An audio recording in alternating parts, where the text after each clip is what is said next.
Yeah, we are now live. Transition points with your man Tate and Dice. I'm Dice. That's your man Tate right there. What's going on, my boy? Man, Cuzzo, it's been good, man. You know what I mean? Just still out here in Palm City, bro, and just rocking out, bro. Just so much news. Like I don't know when we're gonna get the hoops back for real. But I know I saw a notification pop up not too long ago. They talking about the 31st of July. What better time than that being the week of my birthday, bro? So I'm excited for that alone. And excited because we got a special guest on today, man. So it's Friday, bro. Just got paid. Yeah, Yeah. Friday Hey, night. hey, speak for yourself, man. I wish I did get paid, bro. You know what I'm saying? I wish I did, man. But you're right, though. Great show today. We do have a great guest on later on today at a perfect time, man, considering what's going on in society right now. We got a great, refreshing guest to like shed some light on a new book he has coming up, but we'll talk about that in a minute. But like you said, though, man, the NBA did discuss that they're planning on returning on the 31st, man. So how do you feel about that, man? Like, number one, person, are you going to stay in Florida and just cover the whole league when they get down there? Because I know you're in Florida right now, man, but how long is this season going to last? Like July 31st? What? It's going to be done like in October, like late September? What do you think about that? Yeah, that sound about right. Then after that, I know they're talking about the draft probably rolling around in September. So I would imagine they're gonna try to really have the bulk of it done by the time October roll around. Usually you see the draft come around after the season is over. I'm not sure how really that's going to work out this time around because you still got to know who's going to be picking where essentially. So I don't think the Mm-hmm. draft getting pushed back is too much as much of an issue for them as it is, concluding the season the way that it really needs to be concluded to make sure that everybody has a fair shot at everything. So, but nah, bro. I mean, dude. I'm stoked. I'm excited. I don't know if I'm being Florida for all that, especially when we talk about covering and all that. But Mm-hmm. I'm not gonna put a limit on what God can do in His works and what He got Mm. in His plans Mm. for the kids. So Are you I don't know. preaching? We just keeping all the everything crossed, bro. Fingers crossed, toes crossed, eyes crossed, T's crossed, everything crossed, bro. So Yeah. you never know. Yeah, hope for the best, prepare for the worst, man. And I'm just thinking logistically, if we do start in late July, July 31st, and like you said, possibly ending in October. So what? We're gonna start the new season, the next season, what in December around Christmas? You talking about the 2 month break, 2 month layover, the jam pack, the draft, the off season, and like training camp all within 2 months. It's gonna be interesting, man. But you did mention the draft, and we are on part two for the transition points 2020. Hey, you finished the title, man. I I knew can't you even was gonna say do. it. Go ahead, I man.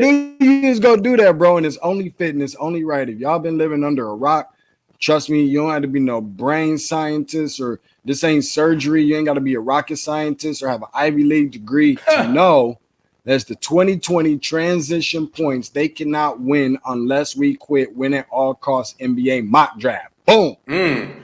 There Hey, we hey, go. hey, easy for you to say, man. And before we get into that, you just mentioned, man, unless you've been like living under a rock, man, and we're not by any means, by any stretch, a political show. But you have to be under a rock if you don't know what's going on in our society, specifically what transgressed in Minnesota, man.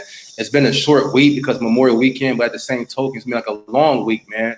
You know, I don't have to rehash the situation what happened on Monday or Tuesday, man. But the guy that, the victim that was killed to police violence in Minnesota, George Floyd. He's the brother of NBA player Steven Jackson. I saw Steven Jackson today. He flew from Houston to Minnesota, and he was there. He was joined with Minnesota Timberwolves player Carl Anthony Towns. So it's good to see our players, our young brothers, woke and being active and trying to do something out here. And I mean, the only reason I brought that up is because Steven Jackson's a former NBA player. I'm trying to like put together like the sports and everything, man. But serious times definitely going on right now in our nation, man.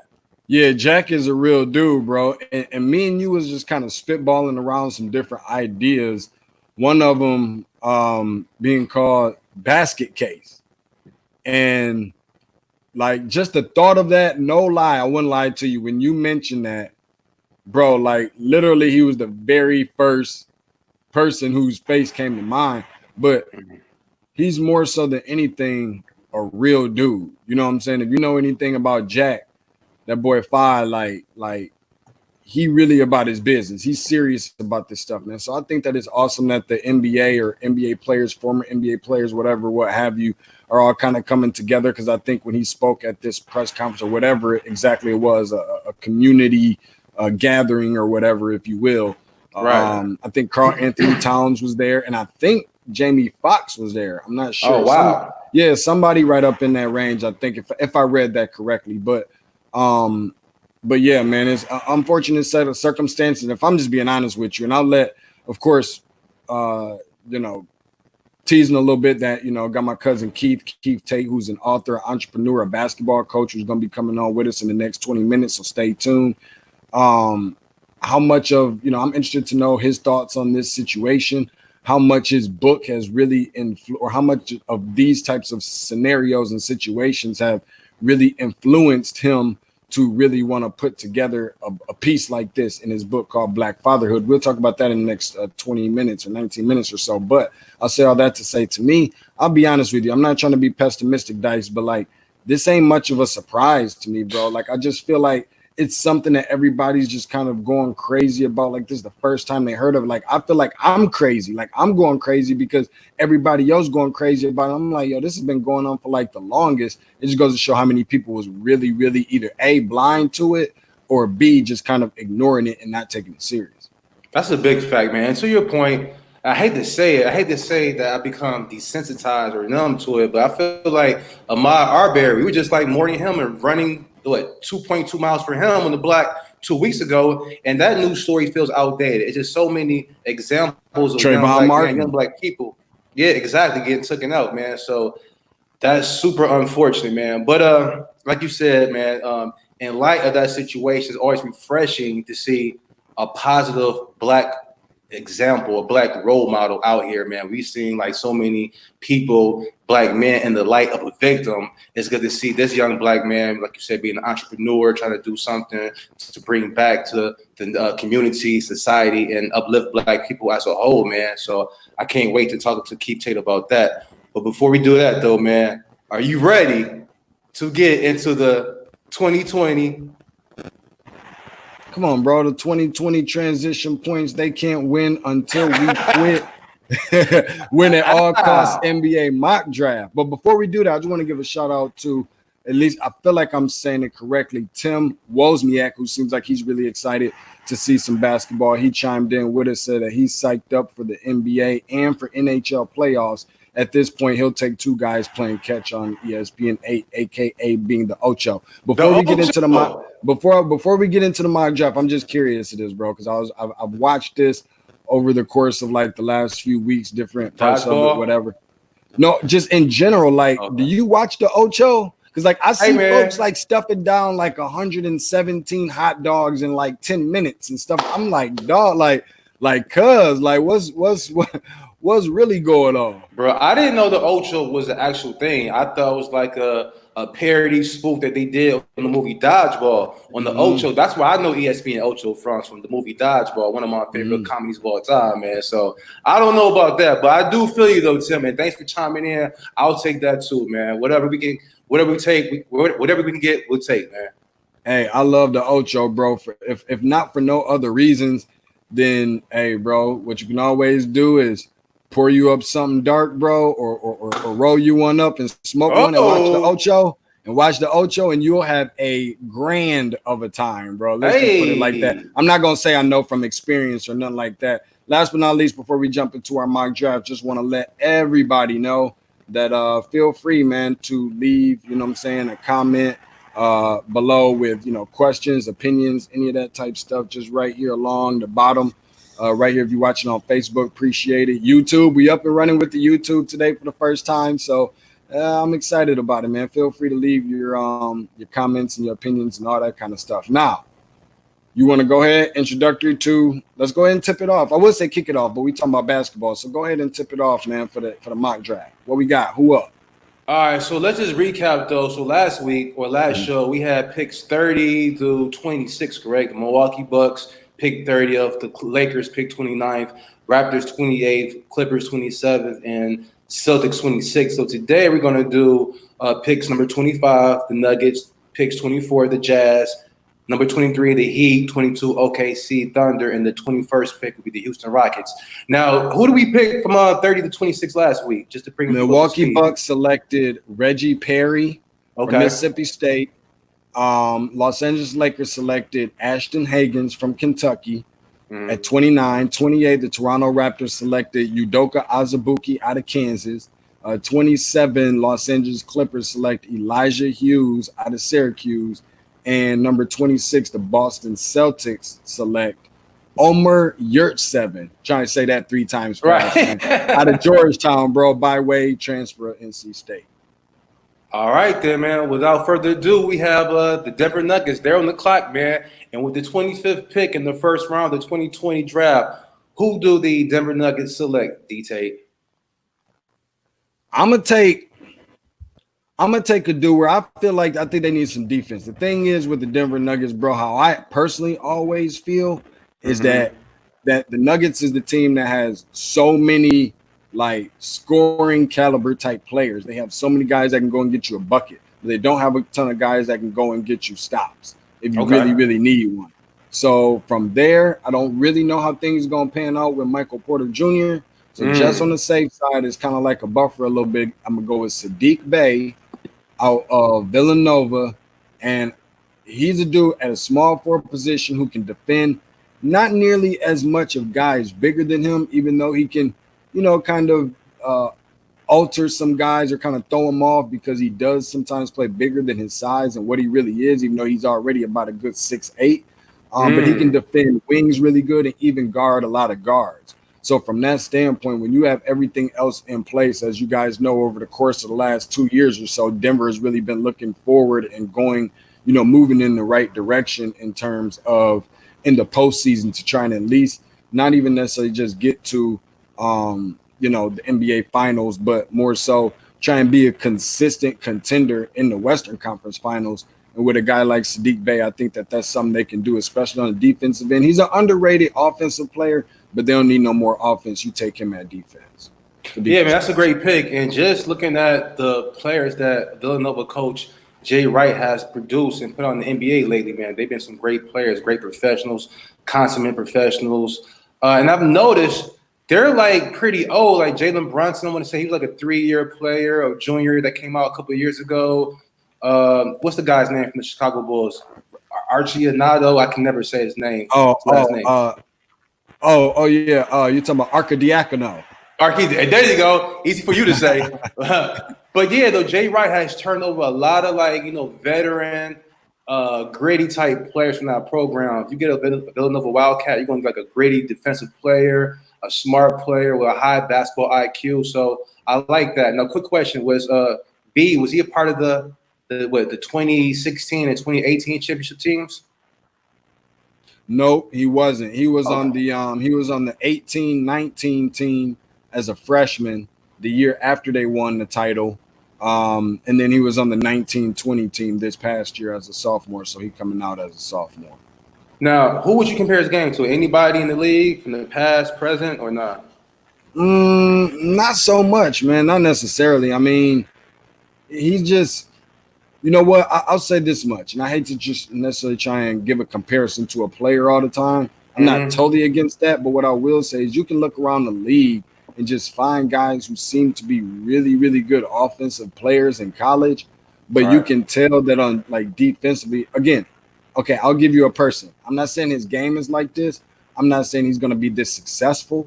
I'm not saying he's going to achieve this much, but in terms of what his role will be on a team, you look at somebody like a Draymond Green who started out down the bench for the Golden State Warriors and was relying heavily on his defense. Not to say he's a bad offensive player in college coming out because he was really good. He was runner-up or something really close to it for National Player of the Year. But when he got to the NBA, it was clear that his role was going to change significantly. So from that standpoint, he's going to grow from down the bench into playing a more significant role for the Denver Nuggets, who already, got all their pieces in place offensively. Again, that's just with a little bit of an asterisk, not knowing exactly what the health concerns will be down the line for Michael Porter Jr. Yeah, that's a great breakdown, man. Great deconstruction. I'm interested to see how the whole health situation pans out for Michael Porter, because he has shown flashes when he got the time and the minutes on the court. He did show flashes of talent that he could be a productive NBA player, man. So no doubt. All right, man. With the 24th pick, the Utah Jazz will be selecting Zeke Naji out of Arizona. This one is going to be interesting to me because I think it's a perfect fit.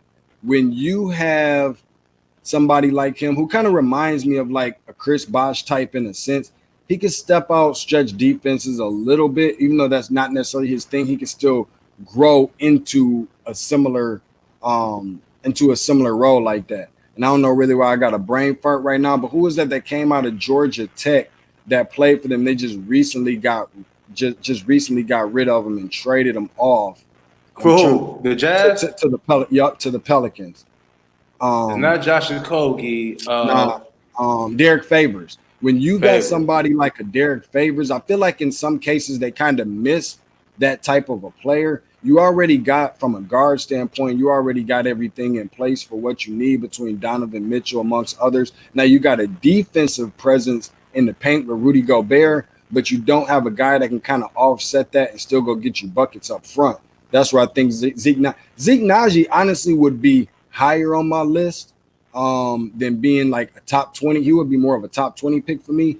But realistically, I think he's not only is he going to fall, I don't think he deserves to fall, but I think he will fall a little bit later on down into the draft. And he's one of the biggest steals that nobody's going to be talking about. You're going to look at his numbers. Zeke Naji from Arizona, freshman this year. Everybody talking about, Josh Green and Nico Mannion and all these other dudes.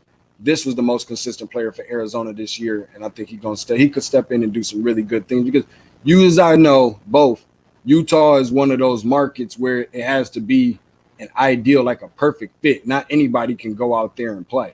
So I think that he fits what they're doing over there real well.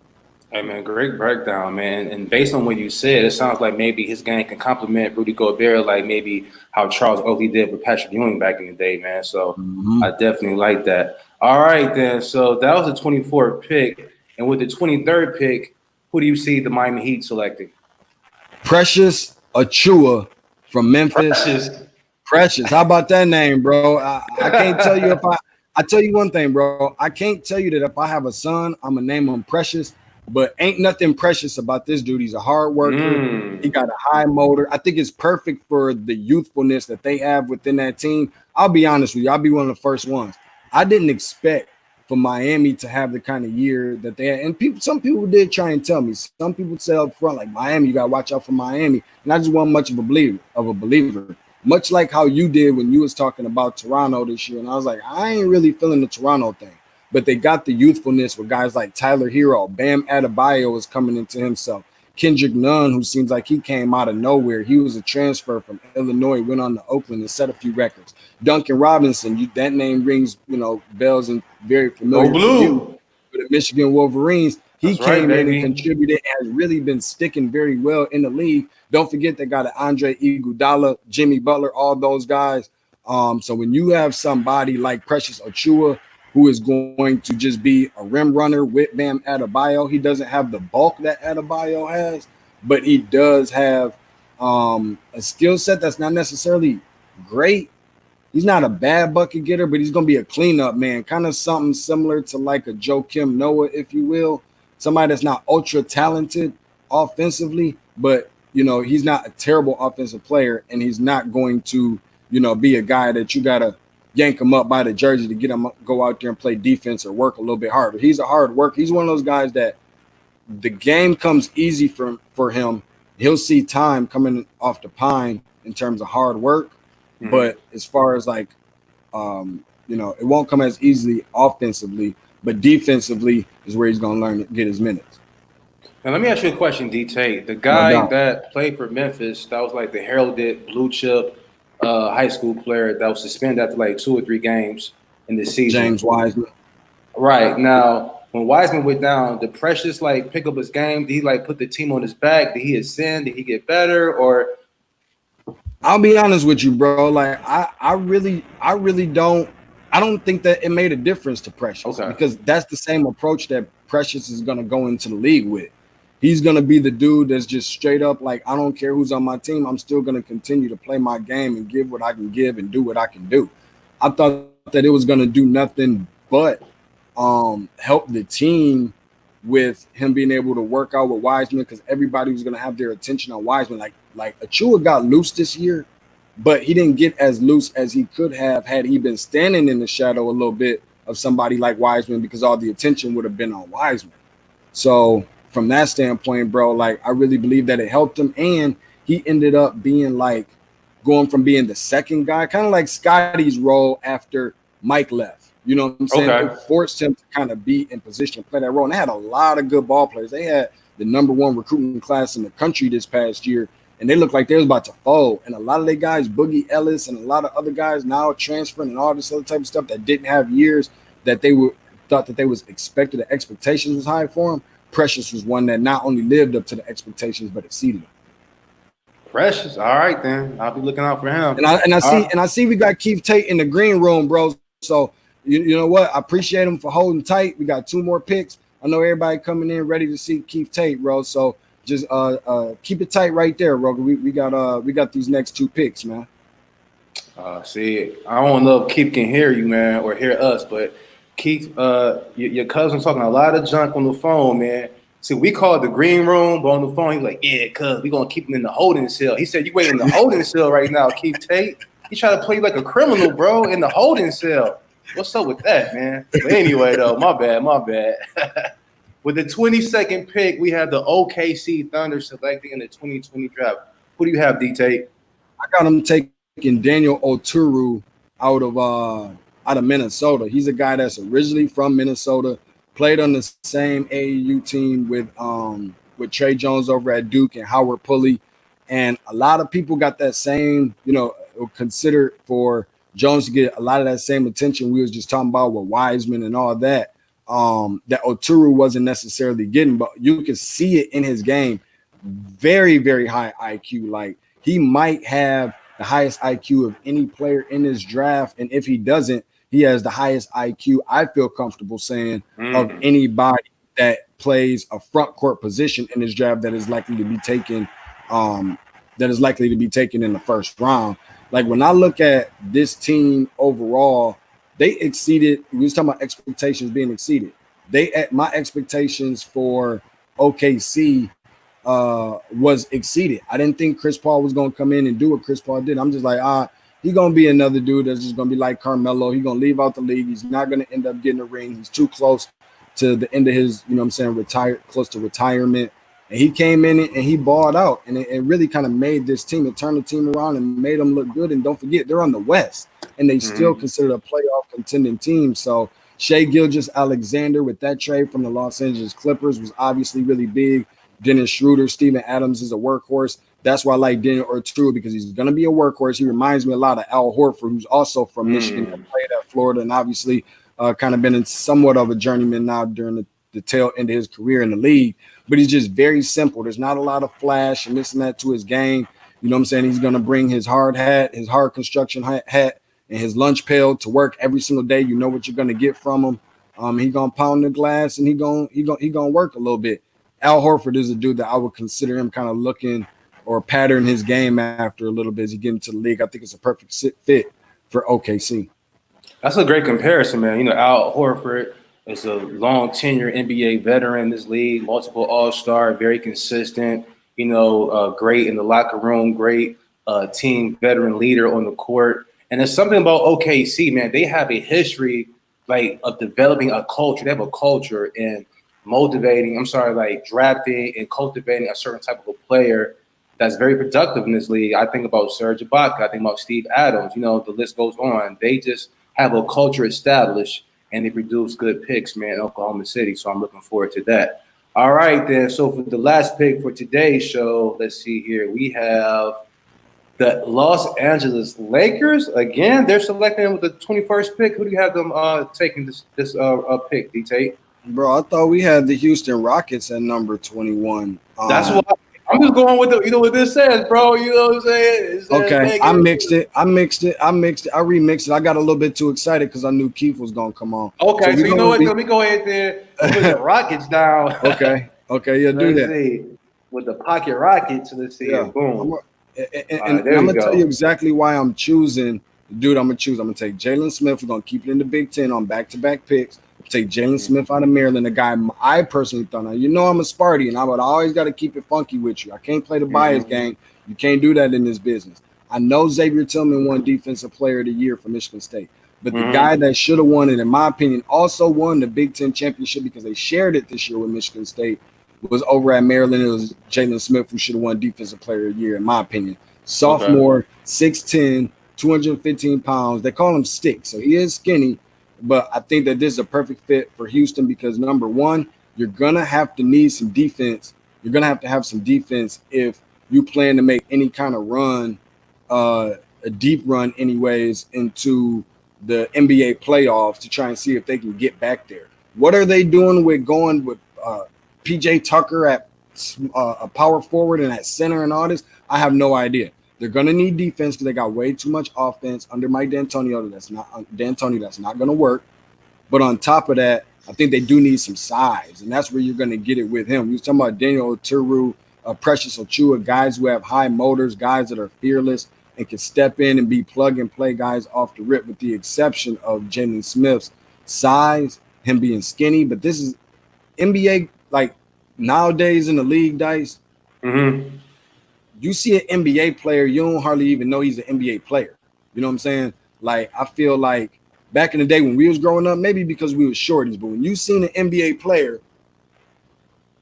you knew he was an NBA player because he looked like an NBA player. He was big, he was stocky, he looked like Jack and the Beanstalk. Like, he looked big, you know what I'm saying? And like Jalen Smith, although he's skinny, he still fits in because he's tall. He's wiry, but he's fearless. He can step out and shoot a little bit. He's not outstanding. He's still, to me, as far as Maryland, going to be better than Bruno Fernando for the Atlanta Hawks. However, I think that it's a perfect fit because that's exactly what the Rockets need. Somebody who's not going to demand the basketball. They know that those two guys playing guard beside each other is going to take the majority of the shots, and they just lucky to kind of get in there and fit in wherever they can. He brings some defense and some size, bro. They're not going to win without that. They got to start implementing that soon, and if they're going to do it, they better go with Jalen Smith at 21.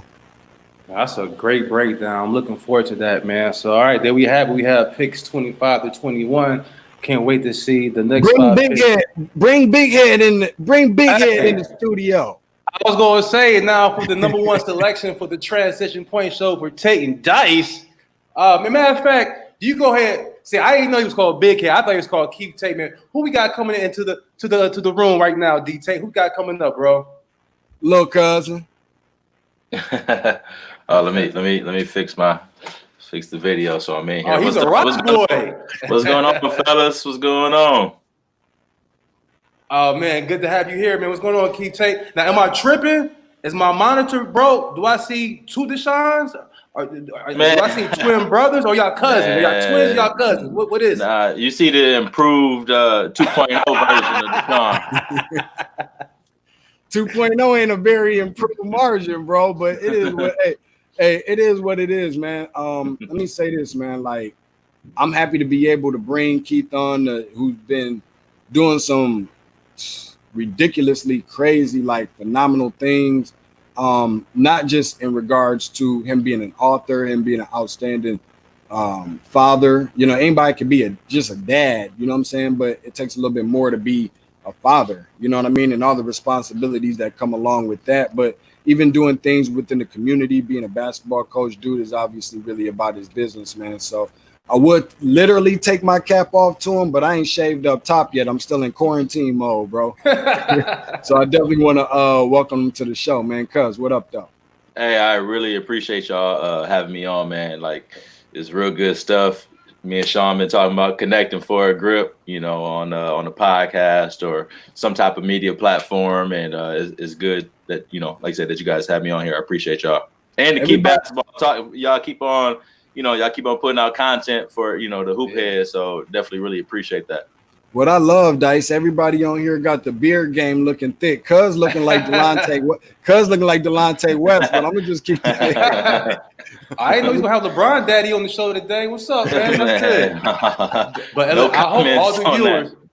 right? I hope all the viewers got their sunglasses, man. It's a whole lot of light skin on this monitor right now, man. It's kind of bright on this monitor right now. But Hey, look, what man, state? Wait, real quick. What state are you in right now? I'm in New Jersey right now, bro. New Jersey. Okay, I didn't know if it was New York or New Jersey. Okay. Yeah, I'm in the Man, epicenter right now. I was about to say, Sean, man, Georgia, they barbershops open, bro. Like, I do all mine on my own. My barbershop days is over, bro. If I take you can tell if I take the cap off too, by the way, but I ain't in Georgia, man. I'm around the sunshine, bro. I'm in the that's right. Yeah, I'm with the palm trees, bro. Dice, I'm gonna tell you what I want to ask the first question, man. Please. That's good with Dice, man. Let me ask this first, just to break it wide open. I just want to break the ice a little bit. We're just gonna keep it funky on this whole thing. Here it is. How does it feel to be your grandma's favorite? That's the one I really want to know. How does it feel to be Granny's favorite? Man, I don't even know if that's accurate, but you know what I'm saying, I'll take it. You know what I mean? It's accurate. It's all love, man. It feel real good. You know what I'm saying? So it's just, I treat her the best. That's what it is. No, I look the best. That's probably why. Hey, that's the key, man. Shout out to grandma. Shout out to Granny, man. Now look, I knew you guys were gonna be on this. Like, for everybody that's paying attention to watching, and shout out to Keith Tate, man. Obviously, you watched the show last week or a couple weeks ago. We were talking about jump shots and moves and hesitations, and I gave props to D Tate on the hezzy, and I made a little comment on that on the jumper, and then I went to my Twitter. All that Keith Tate said wasn't lying about the hezzy or the jumper. Bruh, that dude D-Tate wrote you back like 822 words, bro. I could not believe those 3 words provoked that much of a comeback. D-Tate yeah, I'll be back, cuz, and you want to see me there. Like, wow. Hey, man, I ain't gonna lie. I've been hearing that for a long time. Like, when I come back up there, I'm gonna show you what's going on, man. I'm gonna tell you what's going on. Now, before we get into the meat and potatoes of the book, let me say this, because I'm gonna let Dice kick it off with the first question in regards to the book. But just to settle what it is, we're definitely gonna see what's popping when I get back home. We know who the defensive stopper is. We know that. Now, if you let Keith tell it, this is just the facts. This is the way it is. This is the way it's always been. If you let, in regards to the better basketball player who's won more one-on-ones and everything else in the game, he would be the dude.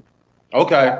However, he would be the one that'll tell you I ain't never won no games.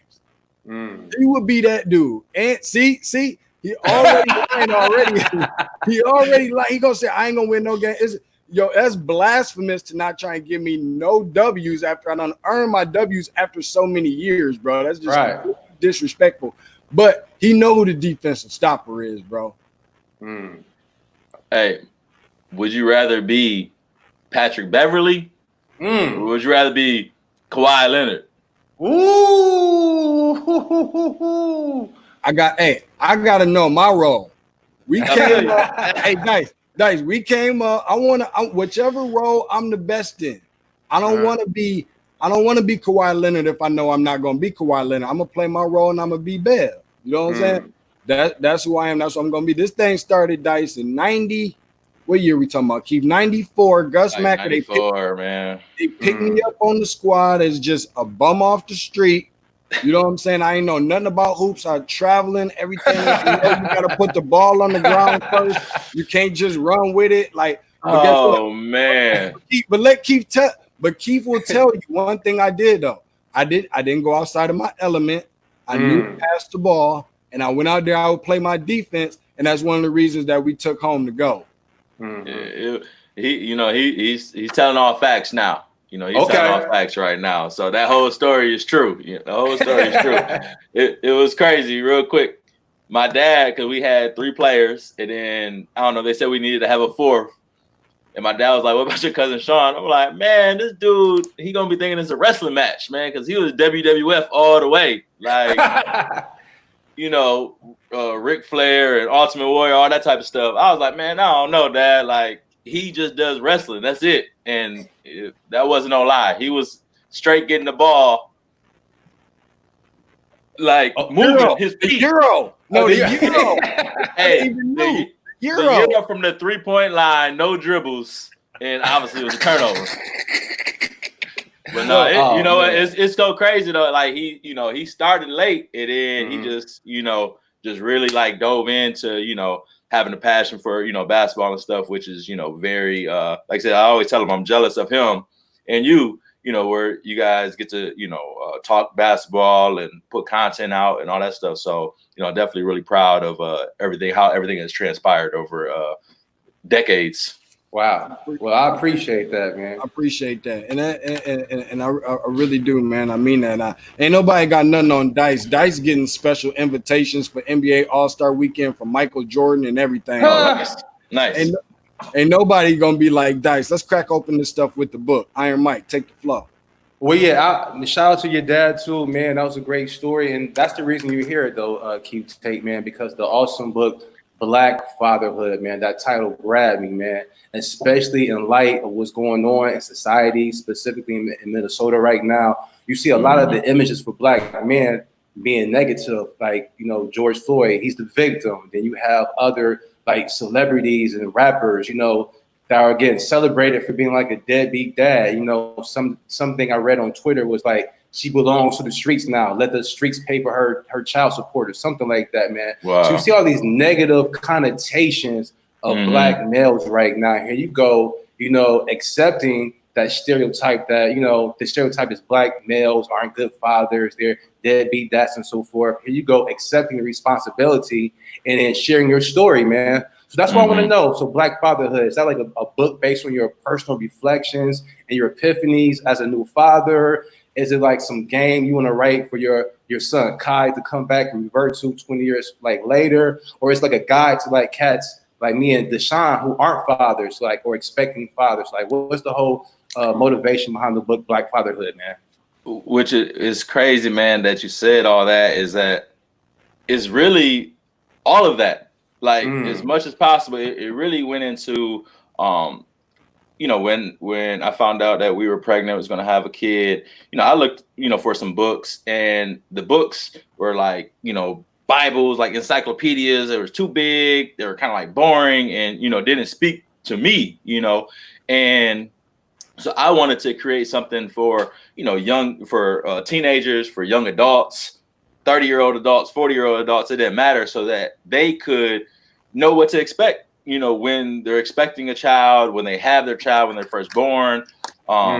Because I tried to be very direct about like the money, your child doesn't care whether you got fired from your job today. You coming home and Verizon is blowing you up for your cell phone payment. Like, you still have to, you can't have your energy that was out in the world. You can't bring that into the home with your son or daughter. Like, you still have to like perform. You still have to feed them. You still got to entertain them. Like, they don't care. I talk about, like I said, the money that's spent, the sleep that's lost. You know what I mean? Just the, what songs to use to put your child to bed. And like, and it's so crazy because my girlfriend's mother, she was like, "Man, I really like the songs you chose. I was expecting it to be like lullabies." And it was like, no, like Tender Love was one of the, songs. You know what I'm saying? Like Voyage to Atlantis, from the Isley Brothers is one of the songs that I would use with Kai to try to get him to go to sleep. Now, hold on, Keith. Are these the songs that got little Kai to the world, or are these the songs that you sang after he was here, man? Because that's like some baby making music right there, Doc. It is baby making music, but, that's more like Silk and, some other artists that was, baby making music.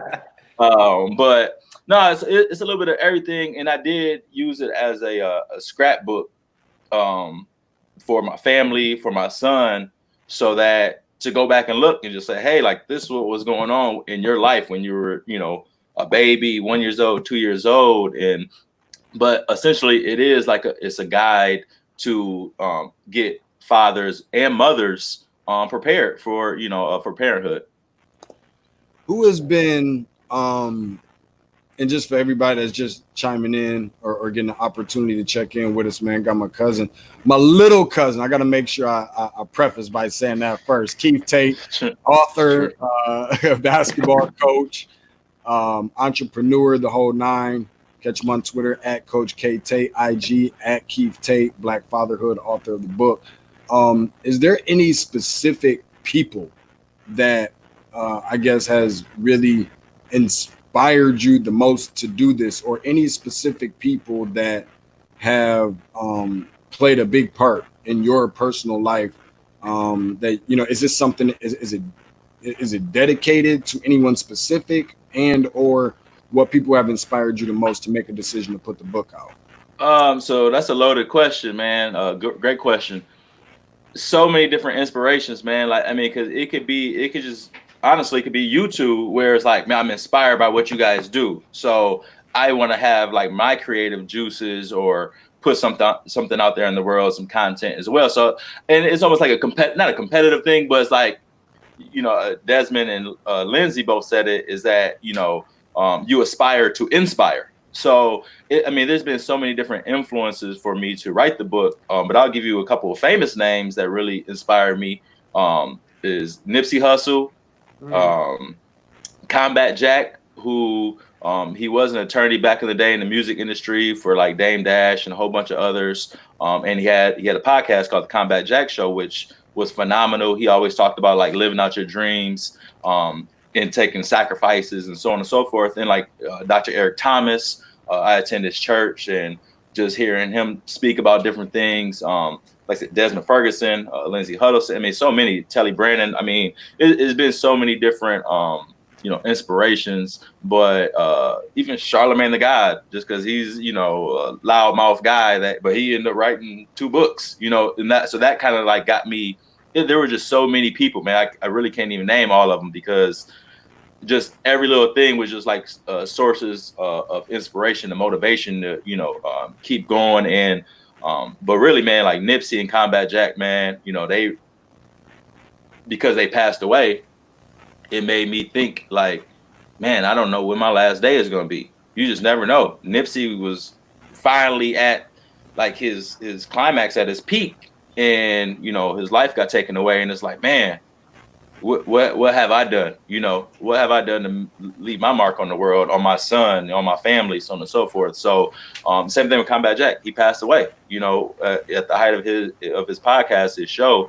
And so that really touched me, and wanted me to push forward. And the book is dedicated, obviously, to Kai, but to me and Sean, our uncle, who passed away a few years ago, Uncle Mike, and then my grandpa, who was on my mother's side, who passed away a few years ago as well. And so, again, man, because they were great spirits. And again, I wanted to do something to make them proud and do something while I'm here on this earth, while I'm still here.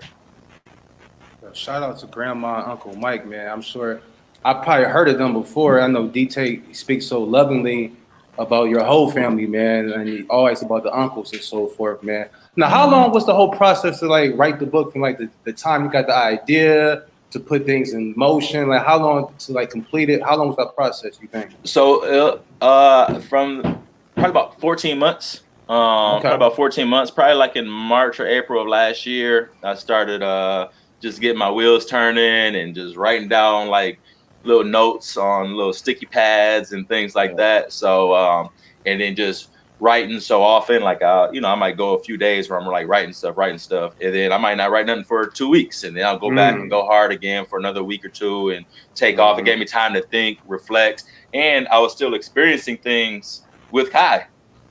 So it was like, and then I was going through my old videos and pictures and trying to put that into the book. And then so I pretty much kind of been done since like November, December, but getting it edited and just all the revisions, and like I say, getting the photo shoot and the graphic design and all that type of stuff, and going back and forth with Amazon. So it took about 14 months, like 13, 14 months from conception all the way to it being executed. what do you take away from this more than anything? Like what, in regards to throughout this entire process, like what would you say has been your biggest takeaway? What have you, is there anything specific that you've learned about yourself in this process, or just what have you really taken away more than anything that stuck out that was kind of, maybe even if it was unexpected, like, dang, I didn't think throughout this process this was going to happen, but this part kind of surprised me a little bit? I mean, that is a few different answers, but the answer I'll give you is I was happy during the process. Like during the process, when you hit like little milestones, like it was like, man, like it was just such a gratification, like Nick Saban or other like coaches and stuff might talk about, hey, or the Sixers, trust the process, and it's crazy that like I've had the most satisfaction during the process, of like when I was like, oh man, I really like this section. This is great. You know what I mean? Or when I sent it to be edited, or when I, showed my girlfriend for the first time, because she didn't know I was doing it until I had already had it copyrighted. Yeah. So, just little milestones is what was the most gratifying. And I guess I probably didn't anticipate that, because you would think like, oh, it's out right now and I'm the happiest. It was like, no, I really enjoyed those moments during the process that really like stood out to me the most, instead of the end result, because that's what we usually focus on as a society is, getting the win or hitting this many shots or so on and so forth, instead of, really diving into the process and enjoying that. Well, you seem to be well seasoned on your media tour, man, because you already answered my question, man. I was going to ask you, what was like your favorite process or part of like making the book? You just told me like the little small stuff, man. But what would you say was like the most emotionally challenging subject matter you had to discuss in the book? Emotionally challenging, maybe like something that made you cry or made you laugh. Like, what was like the most like challenging part to discuss to like, give away to like the readers in the book? Man, honestly, there's two parts of the book. There's one, I wrote a letter to Kai's mother, Tasha, and at the end of the book I wrote a letter to Kai. Those were the most challenging because trying to put emotions sometimes into words sometimes is difficult, because sometimes there's not words to to describe what you're feeling. You know what I mean? It's hard to really capture how you feel about your son, or how you feel about how, Tasha birthed, Kai. So those were challenging, and like really, I'm not perfect, not a perfect person, not a perfect man, not a perfect boyfriend or father. And so, I've made mistakes. I'm going to make mistakes. So, writing those things down was like tough, because it made you think about things you've done, wrong, or that you could have improved upon. So it was a good like reflection moment that really, was therapeutic, in a way. That's awesome, man. Now, one more question too. Let me speak this in right quick, DeShaun. Now, and DeShaun, we talked about it before you came on the show. Like, these transgressions we've seen in society have been happening all our lives, even before our lives. And I'm sure you had an opinion about the Rodney King and everything like that. When you have a son, when these things occur, do they hit you differently? Do you like analyze and process these like transgressions differently as a father? Just wondering. Yeah, I think so. I mean, because just even the fact of having a child is scary, because you're bringing them into this crazy world that we live in. I can only control so much with my son, or ourselves in general. You know what I mean? Like, so it does hit differently. I think so, just because, like you're thinking about, when he's older, which you don't have any control. You don't know where, he's going to the store, or he's going to his friend's house, he's going to a party, he could be flying, who knows, and so that's just scary in general, just having a child, and bringing them into this world. And so, and obviously with transgressions that's been going on for centuries, in this country, it's automatic where you think about those things. And I don't address a lot of that stuff in this book, But I am working on, I'm in the beginning process of working on a couple projects that are going to be a little bit more in depth about, Black fatherhood and, just raising our children. Nice, man. My last question for you, cuz, is what is it that you want people to really get from this? What do you want them to gather from this whole book or everything that you have shared? Like, what is the end result that you hope for people that they take away from it? Well, the book is for, males, females, so like age difference, it doesn't matter. But, obviously speaking to fathers is that they really, I'm hoping that it teaches them to love on their child, in a positive way, and being like super involved with their kid, that your energy, your words, your actions, everything, plays a part in your child's life. We all have, whether it's my father or my stepfather, they've had different, experiences with or without a father, and those things can keep going, like a generational curse type situation. You know what I mean? Where if the granddad was a Rolling Stone and the father's a Rolling Stone, and then what are you gonna do? You know what I mean? So it really, I really hope to inspire, like I said, fathers to step up and be a man, because it's easy, not even be a man, just to be a father with their child, because it's easy for fathers to leave. That's what you always hear, is that the child is with the mother and the father can just go do whatever the heck they want to do. And, that's not right. You know what I mean? You want to make sure that you handle your responsibility as a father. Facts. Now we're going to go into a whole different part as we get ready to conclude.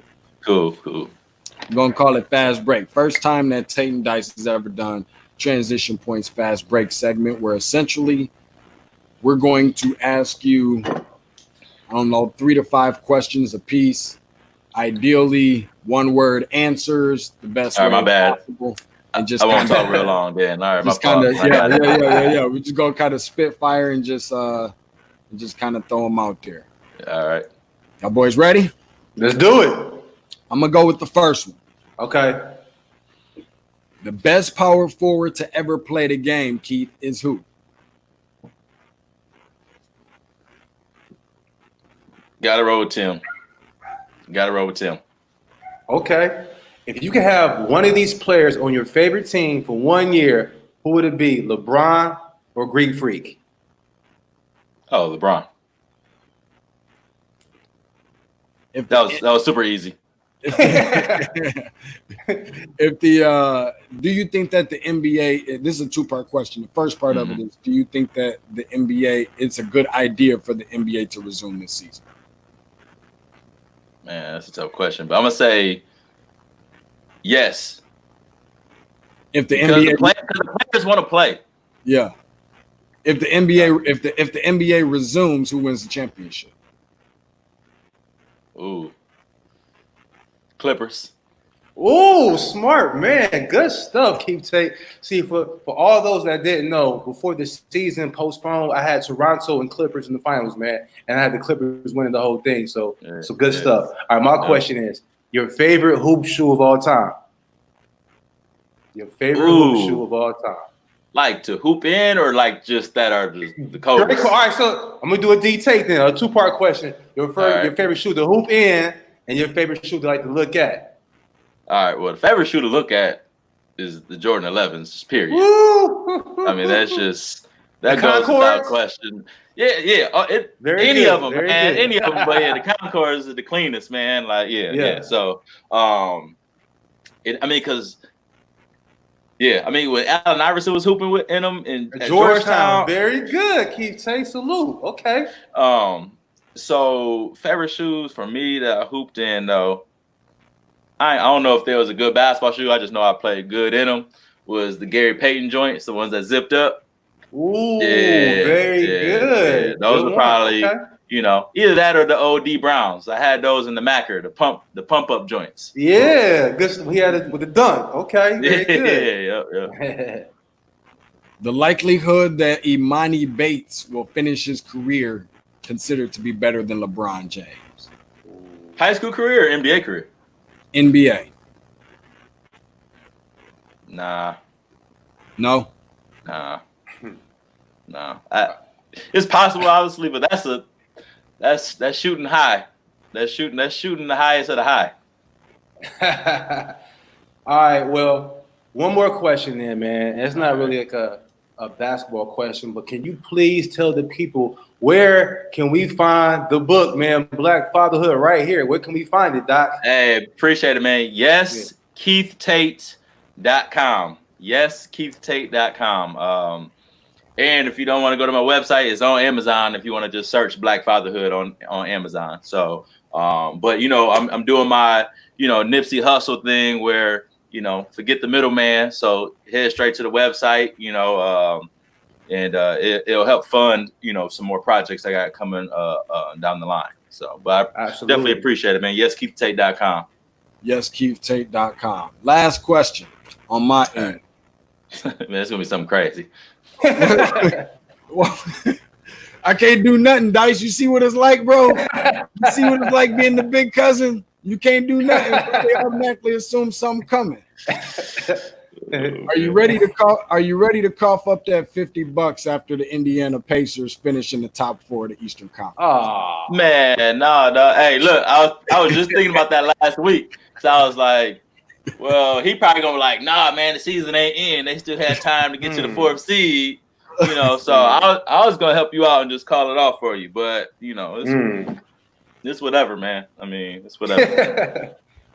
All good, man. My dude, Keith Tate, man. Appreciate you for coming on with us today, man. It's been an honor. It's been a blessing. Just if nobody else tells you, dude, like I promise you, there's nobody on this planet that's happier for you, that's more proud of you than I am. And I can say that, dude, like without anything, just super, super happy, man. A huge inspiration, motivation for me and just for all people in general. And just thankful for you to come on. We got to get you back on here again. Hopefully talk some more hoops. In case y'all don't know, before I get up out of here, Keith also is in the real estate business as well. So y'all need a crib. You know what I'm saying? Maybe he can tell you exactly where to go for that or whatnot, or he can post it later or whatever the case may be. Same website. Dude, yes, KeithTate.com, man. Yeah, he hustling, bro. He like the old school ghetto girl back in the day. She babysits, she sell dope, she braid hair. She do it all, bro. Like a jack of all trades, just on the positive tip, bro. Man. I'm thankful to have you on with us, man. And that's on the real. Closing remarks. Pleasure, King. Pleasure. I definitely appreciate y'all, man. Like for real, bottom of my heart, man. I definitely I'm very thankful y'all had me on. I'm thankful for everybody that's already purchased books, man. It's been overwhelming. I'm very just grateful. So again, thank you for having me on. I'll make sure I holla at y'all after this, man, and connect some more. Appreciate you. And we already got our books on the way, me and Dice, man. So we already plugged in. Yes, sir. Can't wait till I pop it open and open it up, man, and whatnot. Man, that's gonna do it for us, man. For Keith Tate. Remember on IG at Keith Tate at Coach K Tate on Twitter. I guess he couldn't be simple. See, man, the little cousin always got to be complicated and have 2 different handles, bro. At Tate's Take Hoops. At Tate's Take Hoops. TATES and that's on the Twitter as well as the Instagram. Also at the Delegate24 for Dice on Instagram as well as on Twitter. Be sure to tell a friend, share the whole 9. Follow us wherever you catch your favorite podcast at Tate's Take. It'll be posted there, this whole episode. Let people know about it. Just hit on that magnifying glass on that search box, man. Put in Tate's Take. It's just all basketball related stuff. And me and my dude Dice gonna put our transition points up pretty soon, and make sure you follow on YouTube as well. For Keith Tate, Iron Mike Dyson, DeShaun Tate, in a minute.